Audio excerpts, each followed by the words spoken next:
अस्सलाम वालेकुम and welcome to pulse point PK. मैं हूं डॉक्टर नाफका चौधरी और आज की इस वीडियो के अंदर हम बात करने जा रहे हैं डेंगू के बारे में। जो डेंगू बुखार है आजकल जिस तरह पाकिस्तान के अंदर बुखार बहुत ज़्यादा कॉमन है। ख़ास तौर पे जो मानसून का या मानसून के बाद का जो एक मौसम होता है उसके अंदर डेंगू बुखार बड़ा तेज़ी के साथ फैल रहा होता है और बहुत ज़्यादा सारे इसके केसेस हमें हॉस्पिटल के अंदर रिपोर्ट होते हैं। तो आज की इस वीडियो के अंदर हम देखेंगे कि डेंगू जो बुखार है, जो डेंगू फीवर है, इसके क्या सिम्टम्स हैं, कितने इसके फेजेस होते हैं, कितने टाइम के बाद इससे रिकवरी होती है और इसके अलावा कौन से लैब टेस्ट हैं जो कि करवाने चाहिए इसकी तशखीस के लिए, इसके डायग्नोसिस के लिए, किस तरह इसका इलाज किया जा सकता है। और इसके अलावा और बहुत सारे क्वेश्चंस हैं जिस तरह के क्या एंटीबायोटिक्स का यूज़ करना चाहिए डेंगू फीवर के अंदर और इसके अलावा कुछ और ऐसी मेडिसिन जो अगर आप यूज़ करते हैं तो बहुत ज़्यादा कॉम्प्लिकेशंस हो सकती हैं आपके मुंह के ज़रिए, नाक के ज़रिए, पखाने के ज़रिए, पेशाब के ज़रिए खून आ सकता है। तो इन सारी चीज़ों के ऊपर आज हम डिटेल में डिस्कशन करने जा रहे हैं, तो इसलिए इस वीडियो को एंड तक ज़रूर देखिएगा और अगर आप लोगों को ये वीडियो अच्छी लगे तो वीडियो को लाइक करें और ज़्यादा से ज़्यादा लोगों तक शेयर कीजिएगा ताकि हमारी ये जो अवेयरनेस है डेंगू से रिलेटेड लोग इसके बारे में आगाही हासिल कर सकें। और अगर आपने अभी तक इस चैनल को सब्सक्राइब नहीं किया तो पहले चैनल को जरूर सब्सक्राइब कर लें।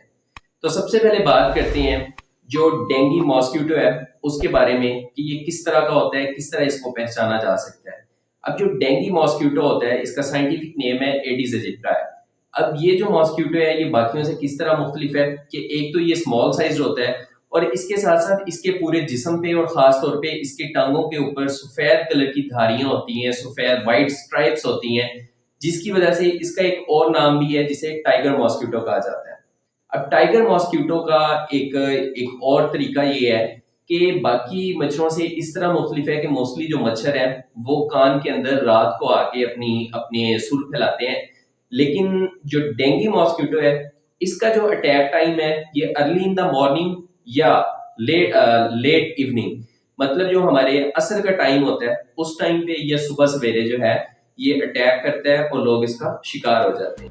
अब ये डेंगू मॉस्किटो के बारे में एक ओवरऑल इंट्रोडक्शन था कि जिसके जरिए आप डेंगू के मच्छर को आइडेंटिफाई कर सकते हैं। अब अगर किसी शख्स को डेंगू का मच्छर काट लेता है तो इसके बाद डिफरेंट फेजेस से पेशेंट या पर्सन गुजरता है और उसके अंदर डिफरेंट फेजेस के अंदर डिफरेंट टाइप के सिम्टम्स हमें देखने को मिलते हैं।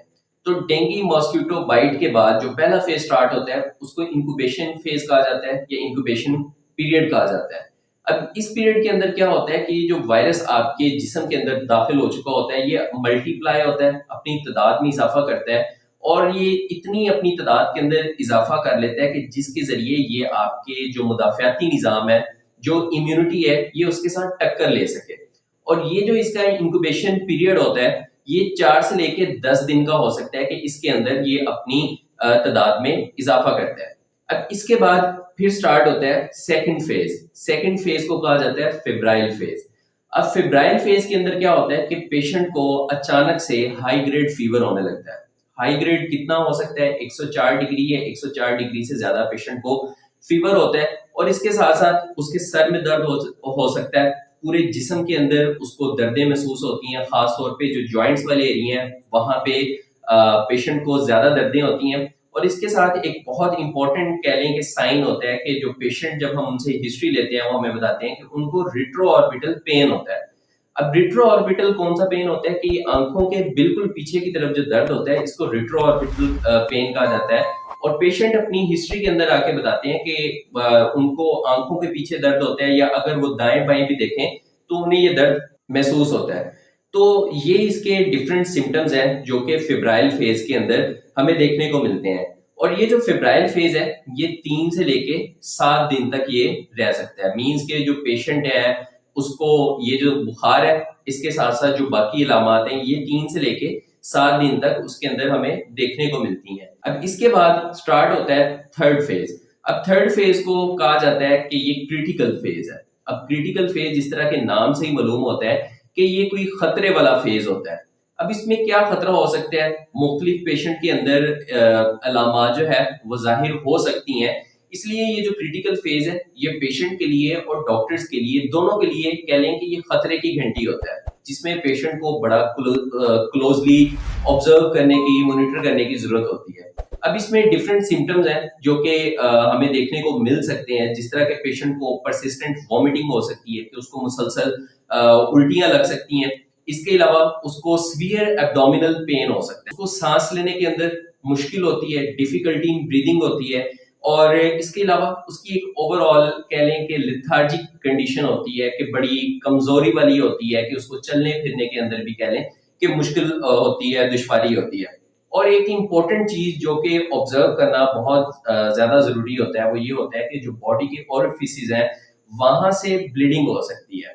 मतलब नाक के जरिए खून आ सकता है, जो मसूड़े हैं इनके जरिए खून आ सकता है, पेशाब के रास्ते खून आ सकता है, पखाने के रास्ते खून आ सकता है। तो ये डिफरेंट सिम्टम्स हैं, तो इसलिए क्रिटिकल फेज जो है इसको बहुत क्लोजली ऑब्जर्व करने की जरूरत होती है। और ये जो फेज होता है ये 24 आवर्स टू 48 आवर्स तक, मतलब एक दिन से लेके 2 दिन तक ये क्रिटिकल फेज रह सकता है। अब इसके बाद एक इंपॉर्टेंट क्वेश्चन आता है कि हर वो शख्स जिसे डेंगू का बुखार होता है क्या वो क्रिटिकल फेज से गुजरता है? तो इसका जवाब है कि हर पेशेंट जिसे बुखार होता है, डेंगू फीवर हो जाता है, जरूरी नहीं है कि वो क्रिटिकल फेज से गुजरे। बहुत सारे इस तरह के पेशेंट्स होते हैं कि जो इंक्यूबेशन फेज, फिर फेब्राइल फेज और उसके बाद क्रिटिकल फेज में without any symptoms, without any complications pass होके वो नेक्स्ट फेज के अंदर एंटर हो जाते हैं। अब इसके बाद नेक्स्ट फेज आता है रिकवरी फेज। अब रिकवरी फेज जिस तरह के नाम से ही मालूम होता है कि रिकवरी के पेशेंट बेहतर होना शुरू हो जाता है, सेहतियाब होना शुरू हो जाता है, उसके जिस्म के अंदर दोबारा से ताकत बहाल होनी शुरू हो जाती है, उसका फीवर उतर जाता है, उसकी जो लैब रिपोर्ट्स हैं वो नॉर्मल होने लगती हैं। तो ये रिकवरी फेज जो है इसके अंदर पेशेंट कह लें कि रिकवर होना शुरू हो जाता है। अब एक इसके बाद एक इम्पोर्टेंट क्वेश्चन ये आता है कि कौन से टेस्ट हैं जो कि डेंगू की तशखीस के लिए करवाने चाहिए। तो इब्तदाई तौर पे अगर किसी भी शख्स को डेंगू फीवर होता है या कोई भी बुखार महसूस होता है इन दिनों के अंदर, तो फौरी तौर पे उसे अपने करीबी किसी अस्पताल में जाना चाहिए। वहां पे जाके जो सबसे बेसिक टेस्ट है वो होता है सीबीसी, मतलब कंप्लीट ब्लड काउंट करवाया जाता है। और जब डॉक्टर उसकी रिपोर्ट देखते हैं तो खास तौर पे प्लेटलेट्स के ऊपर एक गहरी नजर लगाई जाती है।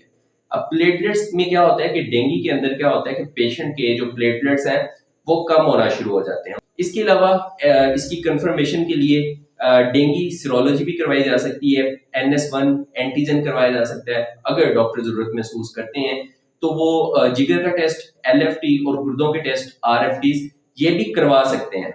अब इसके बाद अगर हम इलाज की बात करें तो इलाज का एक जो मेन टारगेट होता है वो ये होता है कि पेशेंट को डिहाइड्रेशन से, मतलब पानी और नमकियात की कमी से बचाया जाए। और इसके साथ साथ उसके जो क्रिटिकल फेज के जो सिम्टम्स हैं उनको क्लोजली ऑब्जर्व किया जाए, कॉम्प्लिकेशंस को क्लोजली ऑब्जर्व किया जाए। तो इसके लिए क्या डिहाइड्रेशन को किस तरह बेहतर किया जा सकता है कि उसमें फ्रेश जूसेस का इस्तेमाल किया जा सकता है। इसके अलावा पानी का इस्तेमाल किया जाता है डिहाइड्रेशन से बचने के लिए।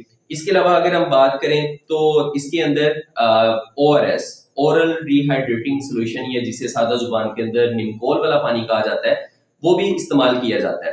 सो इस तरह इसकी डिहाइड्रेशन को बेहतर किया जाता है। और इसके अलावा अगर जिस्म में दर्दें और बुखार की सूरत के अंदर पैरासीटामोल का इस्तेमाल किया जाता है। सादा जुबान के अंदर जो एक मशहूर जमाना गोली है पैराडोल, उसका इस्तेमाल किया जाता है। अब यहाँ पे एक चीज बताता चलूं कि हमारी पाकिस्तानी अवाम के अंदर एंटीबायोटिक्स का यूज और सेल्फ मेडिकेशन का यूज इसको बहुत ज्यादा किया जाता है। बाज लोग ये क्वेश्चन पूछते हैं कि इसके अंदर अगर किसी को डेंगू का बुखार हो जाए तो एंटीबायोटिक्स ली जा सकती हैं या नहीं ली जा सकती। पहली तो ये बात है कि एंटीबायोटिक्स हमेशा अपने डॉक्टर के मशवरे से स्टार्ट करें। और दूसरी इंपॉर्टेंट चीज ये है कि डेंगू एक वायरस है, तो एंटीबायोटिक्स के जरिए इसका इलाज नहीं किया जा सकता। सो एक वायरस को किस तरह आप ट्रीट कर सकते हैं एंटीबायोटिक्स लेके। इसके अलावा एक पब्लिक अवेयरनेस मैसेज मैं यहाँ पे जरूर देना चाहूंगा कि कुछ खून पतला करने वाली दवाइयां लोग ले रहे होते हैं, कॉन्टिन्यूसली यूज कर रहे होते हैं, जिस तरह के एस्प्रिन है, ये खून को पतला करती हैं। तो डेंगू के अंदर ये चांसेस होते हैं कि इसकी कॉम्प्लिकेशन हो सकती है, लीकेज हो सकती है, आपके कह लें कि ब्लीडिंग हो सकती है, जिस तरह मैंने आपको वीडियो के स्टार्ट में बताया कि आपकी ओरिफिस से खून आ सकता है। अब लीकेज फेज के अंदर क्या हो सकता है कि लीकेज जब होती है मींस जो क्रिटिकल फेज होती है, उसके अंदर आपके पेट के अंदर पानी भर सकता है, फेफड़ों के अंदर पानी भर सकता है, इसलिए ब्रीदिंग डिफिकल्टी भी होती है। तो इसलिए ये जो एस्प्रिन है, ये खून पतला करने वाली दवाइयां हैं, इनको अपने डॉक्टर के मशवरे के साथ इस्तेमाल करें। सो ये हमारी एक ओवरऑल डिस्कशन थी डेंगू के बारे में, जिसमें मैंने आपको डेंगू मच्छर की पहचान के बारे में बताया कि किस तरह इसको आइडेंटिफाई करें, कौन से सिम्टम्स हैं जो पेशेंट के अंदर हमें देखने को मिलते हैं, कौन से टेस्ट करवाना जरूरी है, और इसके अलावा किस तरह इसको ट्रीट किया जाता है और ट्रीटमेंट का मेन पर्पस क्या होता है, और कौन सी ऐसी मेडिसिन हैं जो आपको अवॉइड करनी चाहिए। अगर आप डेंगू के ऊपर एक कंप्लीट और हर फेज को डिटेल के अंदर समझना चाहते हैं, तो आपको मेरी एक और डेंगू से रिलेटेड वीडियो है, उसका लिंक नीचे डिस्क्रिप्शन में मिल जाएगा। अगर आप लोगों को ये वीडियो अच्छी लगी हो तो वीडियो को जरूर लाइक करें, दूसरे लोगों तक शेयर करें, ताकि हमारी ये जो अवेयरनेस है ये ज्यादा से ज्यादा लोग इसको अंडरस्टैंड कर सकें, इसके बारे में समझ सकें। अगर आपका कोई क्वेश्चन हो तो नीचे कमेंट सेक्शन में जरूर पूछिएगा। दिस इज डॉक्टर आबका Chaudhary signing off from Pulse point PK. अस्सलाम वालेकुम।